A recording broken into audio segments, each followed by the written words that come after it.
digital songwriter royalty. Itu yang mungkin yang sekarang Spotify lah, Joox, iTunes, Langit Musik, terus apa lagi, Rose apa Reso, aplikasi musik Rose apa Reso, saya lupa ya. Reso atau YouTube Music itu juga itu namanya disebutnya digital songwriter royalty. Digital. Kalau analog tuh mechanical royalty, jadi CD, piringan, kaset. Itu tuh kalau di Amerika tuh ya kecil banget tuh, satu CD-nya kalau kejual tuh $0,091 tuh kalau belum berubah ya. Kalau hari ini belum berubah. Dolar per lagu untuk lagu yang di bawah 5 menit. Untuk lagu yang di bawah 5 menit. Kalau misalnya Dream Theater itu lagunya kan panjang-panjang, itu ditambah jadi 8% atau 10%-an lah gitu, kalau nggak salah ya. Terus kalau yang analog tuh public performance royalty, misalnya di konser, kafe, di lapangan, di radio, di TV, lagu Anda diputar, itu analog, termasuk analog royalty. Anda dapat royalty, penulis lagu dapat royalty, penulis lirik dapat royalty. Belum lagi ada royalty sinkronisasi royalty, itu artinya yang ada orang yang nyanyiin lagi tapi dia lip sync gitu ya, atau di film atau iklan atau sinetron atau video game. Oke, anak-anak sekarang kan gandum video game. Musik apapun yang ada dalam video game, Anda bayar royalty. Anda sebenarnya sedang bayar royalti itu. Tiap musik itu didengar. Lihat, setiap Anda memainkan game itu, lalu keluar musik tuh, Anda sedang bayar royalti. Meskipun Anda udah beli ya, udah beli gitu, udah beli gamenya tuh, tetap Anda sedang bayar royalti. Terus belum lagi ada print royalty. Print royalty, oke. Printed royalty. Printed royalty itu jadi kayak misalnya ada kata-katanya Taufik Ismail di lagu Bimbo yang dibikin kaos, dicetak di kaos. Anda harus bayar royalty kalau mau bikin itu ya. Kalau Anda mau bikin lagunya Beatles misalnya, Hey Jude, don't make it bad, take a sad song and make it better. Anda bikin tuh di kaos Anda, terus Anda jual, Anda dapat uang lah. Jangan dimakan sendiri ya. Kalau Anda mau jujur, Anda sedang mengambil periuk nasi orang gitu. The Beatles mah udah kaya tuh, nggak usah dibagi royalti. Kan royalti ini mah sedikit, nggak akan seberapa. Nggak boleh gitu. Meskipun sedikit itu bukan hak Anda. Jadi itu haknya John Lennon, itu haknya Paul McCartney. Jadi harus dibayar. Setidaknya Anda usahalah cari gimana nih aku mau bayar digital printing gitu, digital printing royalty ke Beatles gitu. Jadi karena Anda bayar digital printing, Anda bahkan bisa menaikkan harga kaosnya. Karena kenapa kaos ini mahal? Karena ini aku bayar royaltinya gitu. Jangan takut nggak laku lah, dan jangan mencuri lah. Jadi orang-orang hari ini ya, enggak sedikit loh yang mencuri lirik, mencuri puisi, mencuri kata-kata untuk dijadiin karyanya dia, ditempelin di karyanya dia, dijadiin kaos, dijadiin buku gitu ya. Dia nggak bayar royalti loh. Misalnya Let It Be misalnya, terus dikasih liriknya Beatles di situ, tuh dia pasang fotonya Beatles di situ, dan dia nggak bayar royalti. Memalukan ya. Orang yang gitu, dia sedang mengambil haknya orang, dia sedang mengambil periuk nasinya orang ya. Jangan Beatles lah, misalnya taruhlah lagunya Ebit GAD, lagunya Iwan Fals yang kita ambil sepenggal terus dibikin kaos gitu ya, dicetak di kaos. Iwan Falsnya ridho, mungkin ridho. Ebit GAD-nya senang ya, mungkin senang. Tapi sebaiknya si pembuat itu bayar royalti ke pembuat lirik itu, pembuat quotes itu, misalnya pembuat kata-kata itu harus bayar. Nah terus selain analog itu ada digital download. Digital download tuh ada yang mechanical, itu kelihatannya hanya di iTunes dan Amazon Music ya. Jadi lagunya tuh bisa di download full dan nggak harus streaming. Kalau Spotify, Joox itu kan nggak di download fisiknya ya, jadi streaming gitu. Jadi streaming, jadi per saat itu.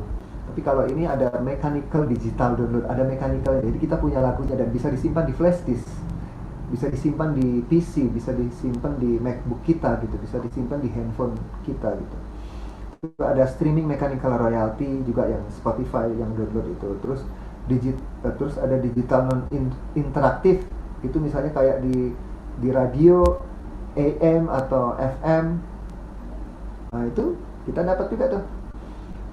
Atau digital interaktif, kita artisnya ya, kita yang bikin gitu, bisa ada YouTube atau Spotify. Terus ada digital synchronize license, itu royalty yang kayak di YouTube musik atau Vimeo. Ada aplikasi Vimeo ya. Nah kayak gitu. Itu digital print juga ada gitu. Jadi kalau kita mau bikin meme, bikin poster, terus mencatut kata-katanya Ariel Noah gitu ya, kita harus bayar. Mencatut kata-katanya Dani Dewa, Ahmad Dhani, kita harus bayar.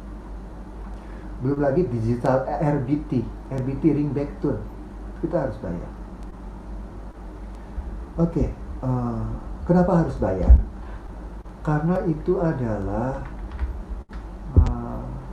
karya kerja, itu adalah life skill orang yang bikin liriknya. Bagaimana kita menghargai seorang penyapu halaman? Kita kasih nasi, kita bayar dia tiap minggu, kita bayar kita tiap 2 minggu, kita bayar dia tiap bulan untuk selalu bersihin halaman belakang. Bagaimana kita supaya kita terhibur dengan sebuah lagu, kita dengar lagi, kita download, kita beli. Begitu kita suka dengan karya lagu itu, kita bayar, kita beli ya. Kita bayar per bulan kalau Spotify itu, atau bayar per tahun. Terus mau ngeles misalnya, dia udah kerja dong, udah tua, tapi pakai akun anaknya, jadi biar supaya pakai pembayaran student ya. Kumaha we usaha mah ya, sok aja, yang penting bayar lah gitu ya, jangan malu-maluin. Jadi jangan pakai hack gitu ya. Aku punya loh Spotify yang pakai crack, jadi tidak bayar. Memalukan sekali ya.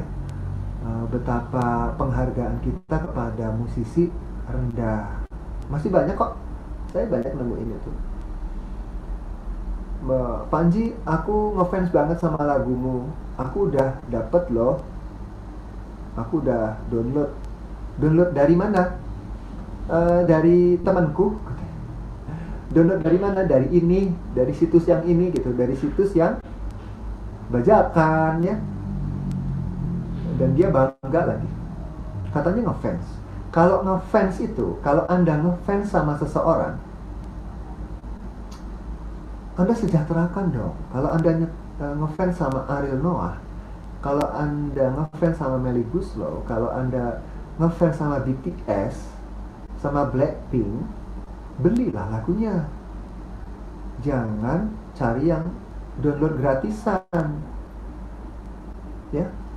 Kalau Anda ingin penulis lagu Anda, artisnya Anda terus berkarya dan dia makin bagus karyanya, beli dong, download dong, bayar dong gitu. Jadi konon-kononnya kan ada suka satu lagu, satu artis karena lagunya keren, lagunya gue banget, lagunya tuh dalam, liriknya tuh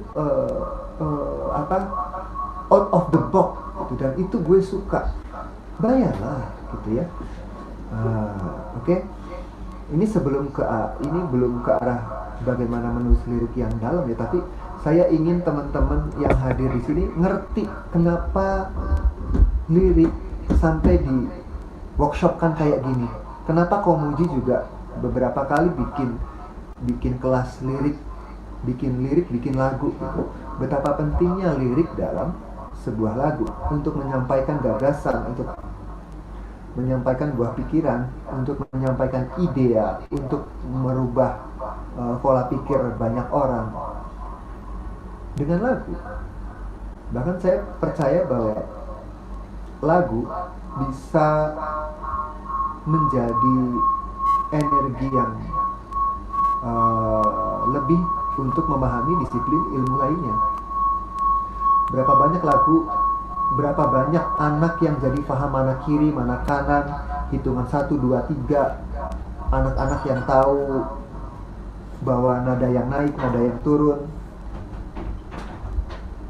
Banyak anak-anak kecil yang misalnya tahu ini buah apa, ini buah itu, nama benda itu dengan lagu loh, dengan lirik gitu. Jadi betapa lirik ini bisa merubah, bisa mendidik, bisa ngasih banyak pandangan, ngasih ide, ngasih penjelasan pada sesuatu ya. Oke, apa? Aku cukup ganteng? Ganteng. Oke, kok. Aku nggak berminyak ya mukaku? Nggak. Oke ya? All good. Oh, good. Oke, ini aku menggunakan kamera iPhone. Entah iPhone-nya siapa? Kelihatannya aku harus beli iPhone. Oke, menulis lirik ya, menulis lagu yang dalam.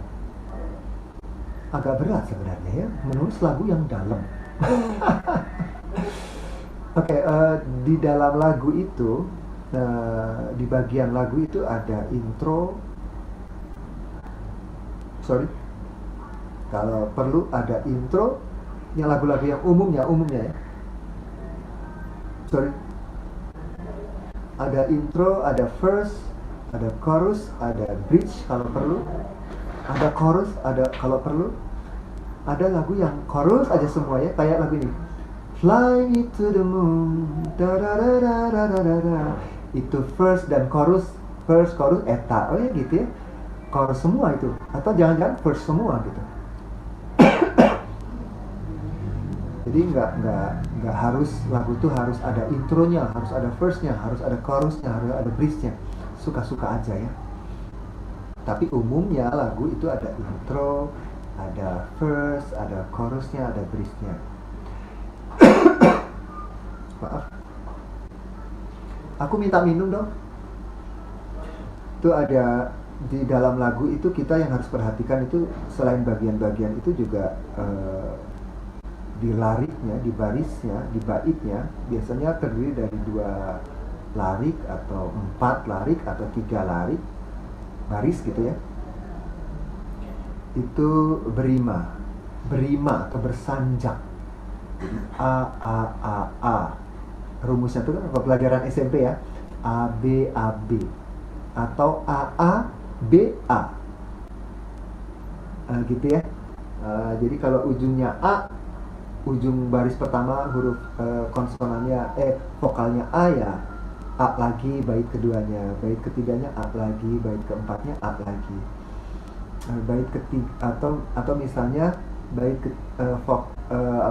bait pertama A, terus bait kedua misalnya B, terus A lagi itu di bait ketiga, atau misalnya bait keempatnya kembali menjadi B lagi. Jadi A B atau A B A gitu juga boleh juga, bebas aja ya. Kenapa rima ini begitu penting ya? Rima tuh juga macam-macam ya. Ada rima tengah, jadi tengahnya aja yang sama, nggak perlu akhirnya yang sama loh ya. Tengahnya juga boleh loh. Ada rima tengah, ada rima akhir gitu. Terus ada juga yang rima bebas. Rima bebas tuh ya nggak berima aja gitu. Jadi lagunya bebas, nggak ikut rima. Tapi yang saya sayangkan adalah ada juga tuh yang saya sayangi. Jadi lagu-lagu yang sekarang hadir banyak yang tidak memperhatikan rima, tapi sedangkan kita masih mengamini, kita masih mengimani gitu lagu-lagu dari Inggris, dari US, dari Amerika, dari Rusia, dari Inggris ya mungkin, yang mereka bahkan sangat peduli pada rima. Terus kenapa kita menulis lirik mah bebas we? Ya boleh, bener bebas kok gitu. Tapi kalau karyamu itu berima, kelihatan banget kok lu mikirnya gitu. Kelihatan banget lu nggak ngasal bikinnya. Bikin karya supaya dapat rima, supaya bersanjak gitu, itu adalah level tertinggi loh. Puisi adalah level tertinggi dari karya-karya sastra. Untuk menjelaskan sesuatu, orang kadang harus bikin novel. Untuk menjelaskan sebuah cerita, orang harus bikin cerpen. Untuk menjelaskan penelitian dia, orang harus bikin esai yang panjang-panjang. Tapi bagi seniman, pembuat lirik, untuk menjelaskan sesuatu, cukuplah bikin 4 bait, cukuplah bikin 1 bait bahkan untuk menjelaskan sesuatu. Betapa lirik dan pantun, jangan salah ya, pantun itu hasanah sastra, jenis sastra yang punya level tertinggi loh. Tapi pantun di kita tuh cuman jadi bercandaan ya, buah manggis, buah kedong-dong, bla bla bla bla bla bla bla bla. Itu kan rima dan pantun itu kadang kalau debat pantun ya itu harus spontan. Itu artinya kalau bikin lirik itu memang harus spontan. Wah, dia mengutamakan kepiawaiannya bikin lirik pantun. Jadi pantun tuh punya makom gitu kan. Kalau makom tertinggi dalam sastra tuh puisi, pantun gitu ya. Atau pantun puisi ya yang sama levelnya gitu ya. Pantun puisi itu mungkin di bawahnya apa kayak cerpen kah atau apa gitu ya. Paling bawah tuh mungkin apa ya? Mungkin film kali ya. Karena film udah habis lah.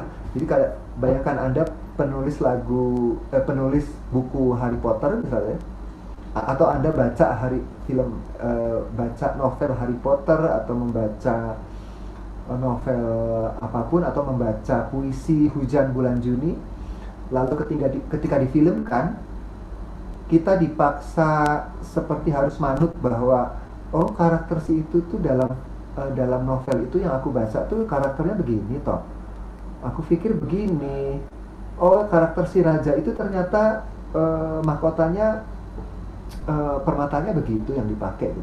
Jadi di film itu imajinasi pembaca tuh habis sebenarnya, kayak di-cut gitu. Kita seperti diminta jadi sepakat bahwa si raja itu karakter dalam novel itu harus begitu. Terus musikalisasi, filmisasi puisi Hujan Bulan Juni itu ada filmnya. Kurang berhasil sih kata saya ya, tanpa mengurangi rasa hormat orang yang membuatnya ya, sutradara yang membuatnya atau produser yang bikin film itu. Tapi pesan dari puisi itu nggak nyampe tuh, sama sekali nggak nyampe. Tapi namanya juga usaha ya, jadi ya boleh aja ya. Mungkin akan ada film Hujan Bulan Juni yang lebih akurat, yang dengan tingkat akurasi lebih tinggi gitu, yang mendekati dengan kedalaman puisinya karya Pak Safari Djoko Damono. Ya mungkin boleh aja sih ya.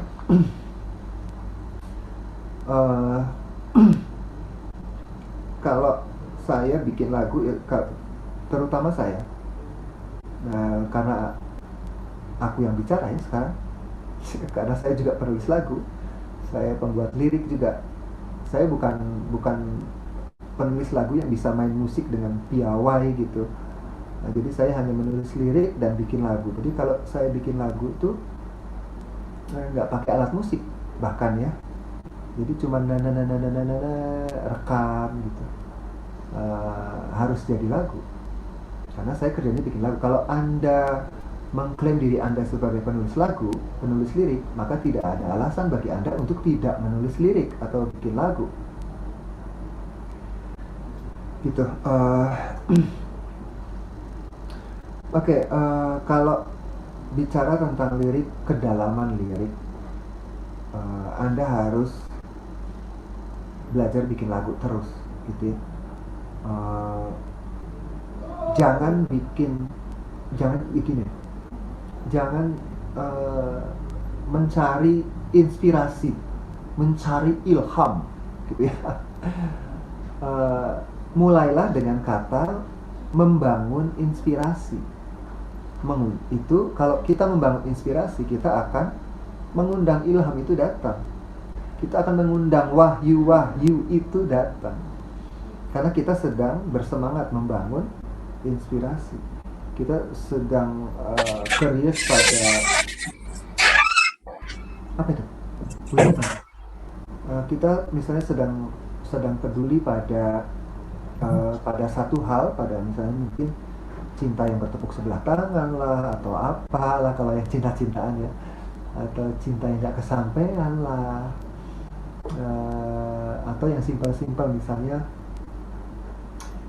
kita mau jalan ke satu tempat tapi nggak jadi karena kamunya keburu ketabrak mobil gitu ya, atau kita janjian kencan tapi ternyata motorku atau ternyata aku ketemu sama bentrok dengan pendukung sepak bola atau dihalang-halangi oleh pendemonstran gitu, atau itu mau jadi inspirasi boleh. Jadi begitu dapat inspirasi, dapat idea, dokumentasikan segera, tulislah apapun dimanapun. Hari ini kan kita udah sangat modern ya. Kalau saya dulu begitu dapat ide, zaman belum handphone, belum secanggih sekarang, ya saya tulis. Buntut-buntutnya saya lupa lagi nyanyiinnya gimana begitu ditulis tuh. Maka itu jadi terus berlatih gitu ya. Karena saya dari seni rupa ya. Saya jurusan seni rupa, bukan jurusan seni musik gitu. Meskipun akhirnya hari ini saya hidupnya pure menulis lagu, nggak ada pekerjaan lain selain menulis lagu dan perform. Ya ada beberapa perform juga, berapa kali perform gitu. Tapi pekerjaan utama saya adalah menulis lagu. Dan saya terus berlatih. Sampai hari ini saya masih berlatih. Kalau mau bikin lirik yang dalam, Anda harus perhatiin juga lagu-lagu yang dalam, yang udah rilis duluan. Lagunya siapa, kayak kalau di Indonesia mungkin lagunya Opika, lagunya Ebit GAD mungkin, yang lagu lama-lama tuh. Kalau yang sekarang Pamungkas mungkin, ada lagi Panji Sakti mungkin ya. Lagu saya mungkin dalam, mungkin hampir dalam, atau mungkin agak dalam. Oke. Itu apa gunanya mendengarkan lagu ya, jangan sok-sok jago ya. Maksudnya aku mau gaya aku aja bikin lagu gitu, boleh silahkan aja gitu. Tapi di kepala kita itu ada laci-laci memori gitu ya, jadi itu harus dimanfaatkan. Jadi kita harus dengar juga lagu-lagu yang udah rilis sebagai referensi. Atau misalnya lu suka siapa gitu, oke, aku mau bikin lagu kayak dia nih, boleh banget kok misalnya. Atau aku mau bikin temanya kayak si Pamungkas gitu, atau siapa penyanyi balada perempuan tuh, Firsa Bersari, kok aku lupa. Atau misalnya kalau kayak Sheila on Seven tapi aku membahas yang sisi ininya gitu, boleh. Misalnya kayak Tulus atau Yura gitu, boleh kok. Jadikan mereka inspirasi gitu, jadikan mereka lagu-lagu yang kalian dengar untuk menggali inspirasi kalian. Atau baca buku atau nonton film gitu. Gak usah sengaja nonton film lah. Karena kalau Anda hobi nonton film gitu, dengan sendirinya kok. Dan ide apa yang Anda dapat dari film itu, catat, dokumentasikan. Begitu ada ide bikin lagu, catat, dokumentasikan. rekam pakai voice note gitu ya, rekam pakai recorder di gawai pintar Anda gitu. Kalau mau jujur, saya punya lagu yang rilis tahun 2017, judulnya Kasmaran, yang nyanyinya Jess Hayat. Itu lagu itu saya bikin tahun 2006-2007 teman-teman, dan saya sudah rekam. Rilisnya 2017. Apa yang didengarkan Jess Hayat, apa yang didengarkan oleh produsernya Jess Hayat saat itu adalah rekaman saya yang tahun 2007 rekaman itu, rekaman saya zaman dulu. Jadi saya sangat peduli pada dokumentasi. Orang-orang di luar sana sangat peduli pada dokumentasi. Makanya banyak artis-artis yang nggak seberapa kaya, dia nggak kaya-kaya banget. Karena apa? Karena uangnya begitu ia dapat uang, dia habiskan untuk beli komputer, dia habiskan untuk beli mixer, dia habiskan untuk beli mics, dia habiskan untuk beli segala equipment yang mendukung dia untuk perekaman karya. Karena dia peduli pada dokumentasi. Zaman dulu agak susah saya dokumentasi itu. Jadi saya menghafal, saya nyanyiin di depan teman-teman sendiri yang ikut ngapalin gitu, secara nggak langsung ya. Tapi kalau pertama bikin, Anda memang harus memunculkan gaya Anda. Nggak apa-apa kok. Agak ego dikit, narsis dikit gitu nggak apa-apa. Jangan peduli pada pendapat orang dulu, nggak apa-apa. Boleh. Ya, boleh. Karena saat bersendirian ya, karena Anda kan sendirian, Anda penulis lirik. Ego Anda sangat besar saat Anda bersama dengan handphone, saat Anda dengan bolpen dan kertas. Dan itu harus dimanfaatkan. Terus ikutin gaya Anda sendiri saat bikin lagu ya. Terus jangan lupa itu rekam. Kalau Anda seorang musisi yang benar, maksudnya Anda misalnya tahu bagaimana menuliskan informasi musik, itu lebih gampang lah sebenarnya. Misalnya Anda kuliah di seni musik UPI atau Unpas atau ISI Jogja atau UNJ ya, itu Anda jurusan seni musik, mau merekam lagu nggak perlu alat recorder kan, iya kan? Tulis aja not baloknya, udah selesai, nggak akan hilang itu ya. Informasinya semuanya di situ, cara nyanyinya ada, temponya ada bahkan gitu ya. Dan kalau Anda serius dengan inspirasi yang Anda dapatkan, jangan percaya pada ide pertama, oke? Harus selalu diolah terus. Dan Anda kalau Anda sering melatihnya, Anda akan menemukan kata-kata Anda sendiri beneran, akan nemuin gaya Anda sendiri gitu. Dan Anda akan makin jadi efektif, efisien saat mengolah kalimat. Contoh lagu bangun tidurku terus mandi, tidak lupa menggosok gigi, habis mandiku tolong ibu membersihkan tempat tidurku. Mungkin habis mandi, habis bangun tidur, dia mungkin kucek-kucek mata dulu, nggak usah diceritain di lagu. Mungkin dia bangun tidurku terus mandi. Kenapa dia terus mandi? Karena dia nggak mau keduluan adiknya masuk ke kamar mandi. Harus diceritain dulu? Nggak perlu diceritain. Yang efisien aja, yang efektif aja, yang esensinya aja gitu. Nah, makin kita terlatih, makin kita sering bikin lagu, itu akan terlatih dengan sendirinya. Saya bukan orang yang lahir untuk bikin lagu ya. Saya lahir dulu senangnya seni rupa, senang menggambar, senang performance art gitu. Senang nonton performance art, nonton pameran lukisan, patung, segala macam. Dan bikin lagu adalah proses latihan. Dan saya lebih menghargai orang-orang yang berjibaku dengan proses latihan ketimbang orang yang berbakat. Jadi latihan itu lebih utama ketimbang orang-orang yang sekedar menyombongkan bakatnya gitu. alah musik kamu tuh murahan. Tapi dia cuma ngomong aja. Kenapa dia ngomong murahan? Karena dia berbakat musik, telinganya bagus. Dia menjadi kritikus, oke lah. Kritikus yang kejam-kejam gitu, oke.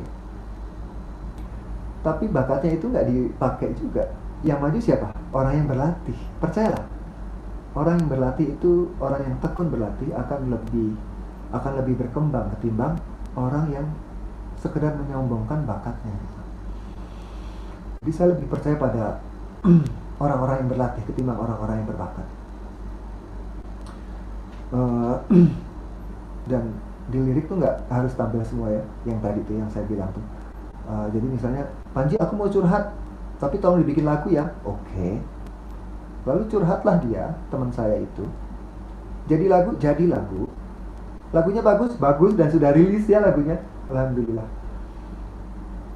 Tapi ada rasa sayang dari teman saya itu. Sayang bagian itu kamu nggak ceritain di lagu. Ngapain juga gua ceritain ya? Kan lirik-lirik gue, lu menyumbang cerita doang gitu ya. Based on gitu ya, nggak usah protes, kan gue penulis liriknya. Atau kalau untuk dapetin lirik itu, yang pertama itu coba untuk menjadi kreatif ya, cobalah berpikir out of the box. Cobalah cari lirik yang tidak lazim atau tema yang tidak lazim. Contoh misalnya ada lagu saya, contoh. Karena saya memang berpikirnya gitu ya, karena musikalitas saya tuh nggak begitu sewah orang lain. Jadi saya curinya tuh di tema lagu. Jadi misalnya di banyak lagu orang selalu bersedih-sedih gitu. Ini contoh aja. Orang selalu bersedih-sedih, nangis-nangis bikin lagunya ya. Dia ingin supaya pendengarnya juga merasakan kesedihannya gitu. Aku teh hancur gitu, hatiku teh patah hati. Aku teh nggak bisa jadian sama dia, please dong. Nah ini lagunya. Tapi begitu tema itu sampai di kepala saya justru mencintai kesakitan itu. Aku cintai kesakitan itu. Jadi yang dirindukan itu misalnya di lagu yang lain, lagunya orang lain gitu ya. Ada orang, jangan hancurkan hatiku karena aku mencintaimu gitu ya. Atau misalnya dia lagu yang marah-marah, engkau hancurkan hatiku yang tulus mencintaimu, misalnya contohnya gitu ya. Sedangkan aku, Panji Sakti, itu mengambil tema betapa aku rindu, hancur karenamu. Ya, betapa aku justru rindu dihancurkan oleh kamu. Nah kayak gitu sahabat-sahabat. Ada lagu saya yang merilis juga tahun 2006.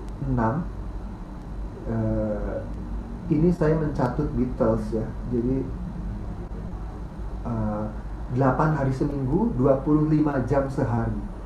Kan itu terganggu ya. Terus saya nggak kasih judul, juga ada lagu yang lain judulnya Dialah Aku. Dialah, ada, jadi kayak ada 2 entitas di situ. Ada dia, ada aku. Dialah aku. Itu kalau di Malaysia dulu masih agak rancu judul itu. Tapi akhirnya lagu itu jadi soundtrack sebuah film yang laku banget di Malaysia ya, alhamdulillah. Terus kalau yang terbaru-baru ya Jiwaku Sekuntum Bunga Kemboja. Ya itu kan bagi sebagian orang, kenapa sih bunganya kemboja? Itu kan bunga yang ada di kuburan. Kenapa jiwa kamu tuh nggak jiwanya sesuatu yang langit gitu? Jiwaku misalnya adalah hujan gitu. Kenapa sih nggak gitu? Temukanlah gaya teman-teman sendiri. Mulailah lagu dengan kata yang orang lain nggak pakai. Misalnya, maka aku jatuh cinta kepadamu, pakai maka. Atau sehingga aku menunggu tulisanmu tentang hujan itu, pakai kata sehingga. Itu kan nggak lazim ya dalam sebuah lagu, tapi pakai aja, boleh banget ya. Nah terus ya hindari yang standar-standar lah, yang umum-umum tuh hindari gitu. Nah terus tibalah saat bikin nada, ya bikin nada yang bikin alternatif nada gitu. Jangan percaya pada ide yang pertama, sahabat harus mengolah terus, melatih terus gitu, nggak boleh putus. Setelah itu perdengarkan untuk dikritisi. Saya adalah penulis lagu yang paling senang kalau dikritik. Di Instagram saya itu ada banyak lagu yang belum rilis, tapi saya udah publish tuh di teman-teman. Supaya apa? Supaya mereka mengkritik, supaya teman-teman saya mengkritik. Saya juga perdengarkan juga ke orang paling dekat. Bahkan gua tahu lu jutek gitu, kita tahu dia tuh jutek kalau mengkritik karya kita gitu, tapi perdengarkan aja. Biasanya orang yang jutek, yang kita nggak suka cara dia mengkritik, dia kadang lebih detail dari kita kalau mengkritik. Nah, kalau kita dikritik, selalu bersyukurlah, kita selalu punya kritikus. Kenapa sebuah pameran lukisan bisa dipamerkan? Karena ada kritikus, karena ada kurator, orang yang menyeleksi, ada orang yang mengkritik duluan karyanya. Nah, untuk mendapatkan kedalaman karya, buatlah lirik-lirik yang jujur, sahabat-sahabat. Seimbang antara emosi.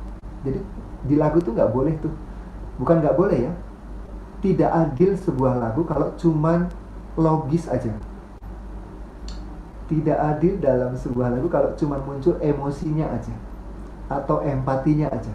Nggak bisa. Tiga-tiganya, tiga unsur ini, logika, emosi, dan rasio. Rasio, emosi, dan empati itu harus berkesinambungan, harus saling dukung dalam sebuah lagu. Kita mau dapat karya yang punya lirik yang dalam tapi tidak logis, kurang juga. Kita dapat nih liriknya dalam banget, tapi nggak dapat emosinya, kurang juga. Lagu Anda nggak akan berhasil. Terus tidak berempati pada sesuatu, pada hal yang kita singgung, ya, tidak tepat, tidak akurat, itu kurang juga. Jadi membuat lagu yang dalam, membuat kedalaman lirik itu, sahabat-sahabat, harus banyak berlatih. Jadi lagunya Pamungkas, lagunya Ariel lah, taruhlah Ariel yang ngetop ya, yang ngetop, aku ngomongin Ariel, atau lagunya Ahmad Dhani yang hari ini kita dengar, itu adalah perjalanan sekian tahun dia berlatih. Apakah lagu-lagu latihan itu boleh dirilis? Boleh dong ya. Lagu aku juga yang demo-demo, yang latihan juga ada kok yang dirilis, itu sah-sah aja gitu. Tapi yang paling penting adalah teruslah membuat lagu sampai pada satu titik bahwa kedalaman lirik itu setiap orang beda-beda kok. Kenapa lirik itu disebut dalam? Karena seperti ada kesepakatan, kayak film dan novel tadi ya, yang aku ceritain di antara novel dan film itu. Seperti ada kesepakatan bahwa oke, lagu ini dalam banget, dan itu semua orang sepakat. Nah, kayak begitu, seperti ada perjanjian bahwa oke, yang dalam tuh kayak gitu ya. Kalau Anda bisa bikin gitu, Anda hebat sekali. Dulu zamannya top-topnya Sheila on 7, kan ada judulnya Sheila on 7 tuh judulnya Sepia. Ceritanya bukan tentang perselingkuhan sebenarnya, perselingkuhan yang lain tanda kutip ya. Tapi akhirnya judul lagu Sepia itu sampai bisa mengganti istilah pacar gelap. Misalnya, lu kemana? Lu punya sepia ya, lu punya pacar gelap ya, gitu ya. Jadi sampai populernya lagu itu sampai bisa mengganti istilah pacar gelap. kekasih gelap gitu, selingkuhan gitu ya. Oke, mungkin segitu dulu dari saya. Apakah pemaparan saya terlalu lebay atau itu mungkin Rangga bisa kasih tahu masukan, atau dari teman-teman mungkin ada yang ini, teman-teman boleh open mic Rangga mungkin untuk mengkritik saya atau ulasan dari pembahasan saya, mungkin ada yang kurang atau apa, atau mungkin Boleh banget kok, boleh banget. Jadi untuk para peserta yang mau bertanya, aku udah diminta untuk dituliskan di kolom chat ya. Tadi udah ada beberapa pertanyaan yang masuk nih. Aku layangkan dulu ke Kang Panji ya. Pertanyaan-pertanyaan ini titipan nih, amanah ya. Semoga bisa Oke. terjawab. Yang pertama nih ada dari letter L, katanya, Kang, kalau musik iklan ada royaltinya tidak ya? Atau musik yang dipergunakan untuk iklan? Itu. Sama mungkin tambahannya gini ya Kang ya. Kan aku juga kalau nonton TV atau nonton apa di YouTube gitu, ada iklan, videonya tuh pakai lagu yang aku tahu nih lagu ini tapi kok liriknya beda. Kalau lagunya sebenarnya sampai liriknya beda. Nah, apakah si pemilik apa ya, penulis lirik di lagu yang sebenarnya itu dapat royalti nggak di iklan tersebut? Dapat. Jadi Meskipun liriknya diganti di iklan tersebut. meskipun liriknya diganti, kayak Padiangan Project, dia kan mengganti lagu, banyak lagu yang populer Project Pop itu, Project P itu, P Project itu ya. Yang dapat royalti siapa? P Projectnya enggak. P Project nggak dapat royalti. Yang dapat royalti adalah yang pertama, yang penulis lagu itu. Diizinkan karena label lagu-lagu itu kan nyampe ke Indonesia tuh, berarti ada labelnya tuh. Labelnya ada di Indonesia. Mereka menghubungi aja, dari label menghubungi ke publishingnya. Boleh gitu.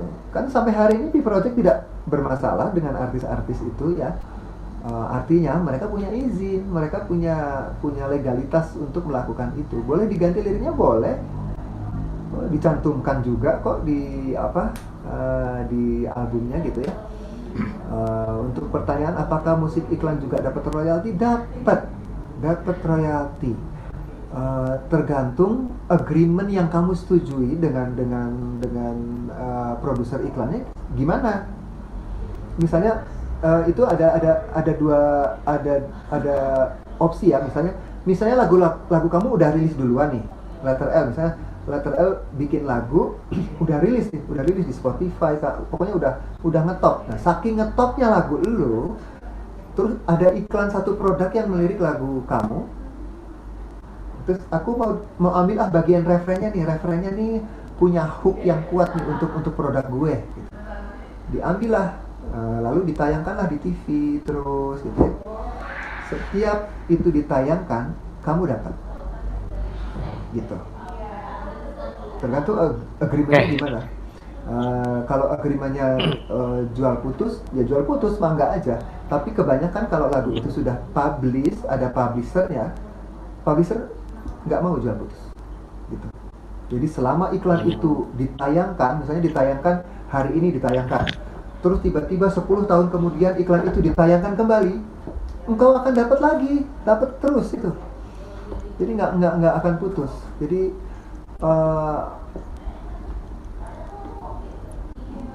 apalagi yang ada liriknya, pembuat liriknya akan terus dapat, termasuk komposisi melodiknya itu kan. Tadi dibahas juga di depan itu, di pembukaan oleh ibu siapa tuh lupa, yaitu tentang Haki. Itu adalah karya jeniusnya si arranger yang bikin melodi lagunya sampai diingat, misalnya sampai ratusan tahun melodi lagu itu terus bisa abadi. Itu dapat dan dapat terus. Jangan mau jual putus ya. Jangan mau jual putus buat teman-teman pembuat lirik, pembuat lagu. Jangan mau jual putus. Anda akan menyesal itu. Terus royalti itu memang dapat. Kalau jual putus tuh kesannya gini. Lukisan Van Gogh mahal kan? Lukisan Mona Lisa, Leonardo da Vinci itu mahal, betul? Mahal. Misalnya aku seseorang yang sanggup beli lukisan itu dari negara Prancis gitu. Terus begitu lukisan itu aku ada di kamarku, aku udah bayar tuh berapa triliun euro gitu ya, aku beli lukisan Mona Lisa itu. Setelah lukisan itu ada di kamarku, aku gunakan lukisan itu sebagai keset karena saking kayanya aku. Lukisan itu hanya untuk jadi lempar-lemparan anak-anakku gitu lah, main di lapangan gitu. Karena lukisan Mona Lisa kan kecil aja nih, itu dilempar gitu, tuing, jadi baling-baling, jadi bumerang gitu. Lukisan Mona Lisa bisa balik lagi gitu ya. Boleh, tapi itu jual putus. Jadi si negara Prancisnya nggak bisa ngapa-ngapain lagi ya. Nggak akan bisa dapat apa-apa lagi selain 1 triliun euro dari aku itu, dan selesai sampai di situ. Tapi kalau royalti, begitu lukisan Mona Lisa, foto Mona Lisa itu direproduksi menjadi kalender, menjadi bungkus buku, menjadi cover buku, menjadi karya fotografi, menjadi kartu-kartu seperti kartu bisbol, kartu basketball yang di US tuh kan, menjadi kartu-kartu itu ya, itu akan terus dapat royalti mengalir. Nggak mau mereka jual putus. Kalau orang pinter nggak mau jual putus.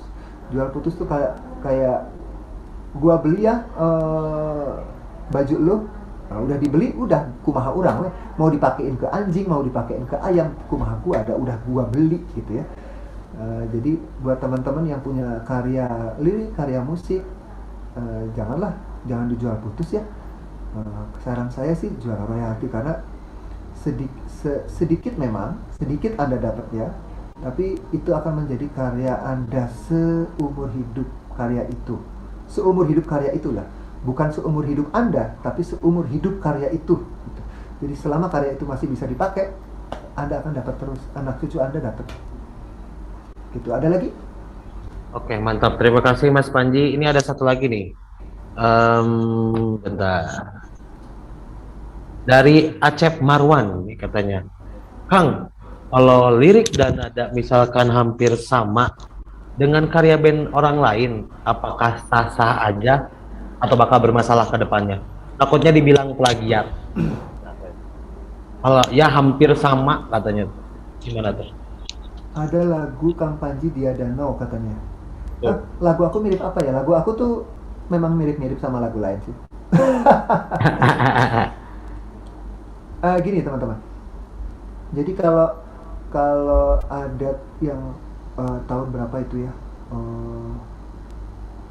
Kalau ada yang 8 bar itu disebut plagiat. Terus naik lagi. Meskipun berapa detik, kalau intronya mirip, udah itu akan dicap plagiat, dan mungkin akan di take down, akan disomasi, akan dipermasalahkan. Boleh mirip dengan lagu lain, boleh atuh. Yang nggak boleh mah plagiat, nggak boleh. Kalau kita sengaja meniru, nggak boleh. Kalau misalnya saya gini, tadi balik lagi ke posisi kritik musik ya, kritik lagu, kritik lirik ya. Saya selalu memperdengarkan lagu-lagu baru saya ke teman-teman. Boleh tanya ke Rangga, boleh tanya ke siapapun yang ada di Komuji. Kalau ada lagu baru, saya selalu presentasikan kepada mereka. Nggak perlu sengaja, dengerin, gua punya lagu baru, nggak usah perlu. Kamu nyanyi aja, kamu presentasikan, karena lagunya belum direkam. Telinga pertama, pendengar pertama itu akan mengkritisi gitu.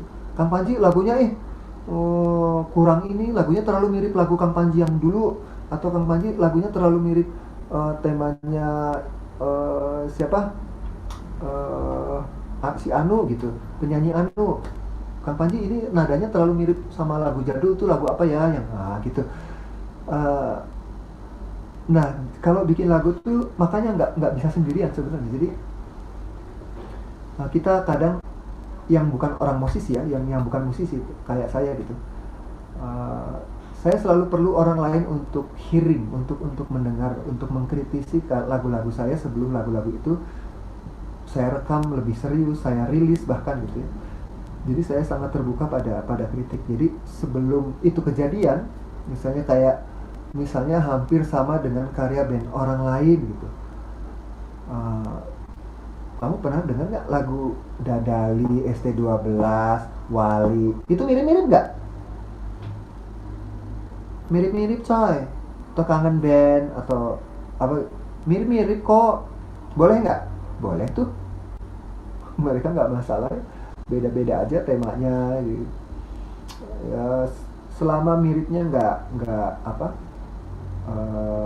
Nggak terlalu misalnya misalnya apa yang mirip ya, misalnya satu satu interlude melodi di intro gitu yang tiba-tiba oh ini mah lagu ST12 misalnya, oh ini mah lagu Wali gitu, oh ini mah mirip lagu BTS nih awalnya gitu. Nah udah ganti aja ya, ganti aja minimal search audionya diganti, jangan terlalu mirip lah. Apakah kita akan tetap disebut plagiat? Ya, atuh nada teh cuman berapa biji atau direbutin sama seluruh dunia ya. Dan sampai hari ini musik nggak habis-habis tuh. Dan saya pikir masih banyak peluang Anda untuk bikin sesuatu yang lain ketimbang mirip gitu. Oke. Permasalahan itu Kang, apa itu? Aku bisa baca ya? Jadi oh iya, ada di situ ya. Jadi katanya tuh, permasalahan kita itu Kang banyak yang tidak tahu ke arah HKI-nya atau publishernya. Terus memang ini nih wadah yang tepat buat teman-teman ya. Teman-teman udah datang ke Musikonik, udah mau ikut Musikonik. Ya di sini untuk bisa mengetahui hal-hal itu diselamatkan nih para pelaku industri kreatif ya. Oke. Terus sama tadi ada Permasalahannya, klarifikasi Kang Panji, mm-mm. ada klarifikasi katanya maksud teh lagu Kang Panji yang di Danau itu dalam, maksudnya teh saya suka karena bukan sama sama lagu siapa Oh, oke terima kasih. gitu. Oke, permasalahan kita itu banyak yang nggak tahu ke arah hakinya itu ya atau publisher. Hari gini ya, seluruh dunia itu seolah ada di dalam genggaman Anda. Jadi bagi Anda menjadi seorang penulis, tidak harus penulis lagu ya, penulis buku, penulis cerpen, penulis puisi, bagi Anda dunia itu ada di kuota Anda. Selama Anda punya sanggup beli kuota, Anda mencari itu, saya pikir Anda nggak akan kehilangan jalan pintu menuju publisher, menuju bagaimana mendaftarkan karya kita ke Haki. Menurut saya sebelum ke Haki ya, mungkin karya Anda rilis aja duluan nggak apa-apa kok. Gitu. Rilis aja duluan. Yang merilis Anda bisa rilis sendiri, betulan Anda bisa rilis sendiri. Kang Panji aku nggak punya label, udah numpang aja dulu, numpang label siapa kek. Kalau misalnya kamu mau rilis, kamu cuma sanggup bayar TuneCore atau bayar Orchard untuk distribusi ke platform digital, mangga aja boleh kok. Nanti kan labelnya ditulis label namamu sendiri, publishing namamu sendiri, boleh ya. Kalau misalnya kebingungan masih hubungi Patra Komala, gampil ya. Tinggal daftar di situ, banyak apa, banyak akan ada orang yang selalu melayani Anda untuk ke arah situ. Bagaimana daftarin ke Haki, bagaimana sih publishing, apa bedanya publishing sama label, apa ada publishing, ada Haki, ini gimana. Terus yang mengklaim laguku kalau aku cover di YouTube terus tiba-tiba ada klaim di YouTube, aku upload di YouTube terus tiba-tiba ada klaim di YouTube, itu siapa? Tugasnya publishing apa tugasnya siapa? Nah itu Anda bisa bertanya, Anda bisa cari ya. Ada lagi? Sepertinya sudah ya, berhubung waktu juga sudah habis gitu ya. Apa namanya teh, udah di penghujung acara, penghujung sesi untuk webinar kali ini. Oke. Sebelumnya Kang Panji, terima kasih Kang Panji sudah menyampaikan materinya, sudah menjawab pertanyaannya. Alhamdulillah semuanya puas, semoga puas ya dengan penyampaian materi. Dan juga tadi ya yang aku garis bawahi dari apa yang disampaikan oleh Mas Panji adalah Teruslah membuat lagu sehingga merasakan kedalaman lirikmu sendiri. Asik itu. Keren banget sih itu. Dari sebuah lirik aja itu bisa menyelamatkanmu, bisa menyelamatkan dirimu, bisa menyelamatkan karir musik kamu.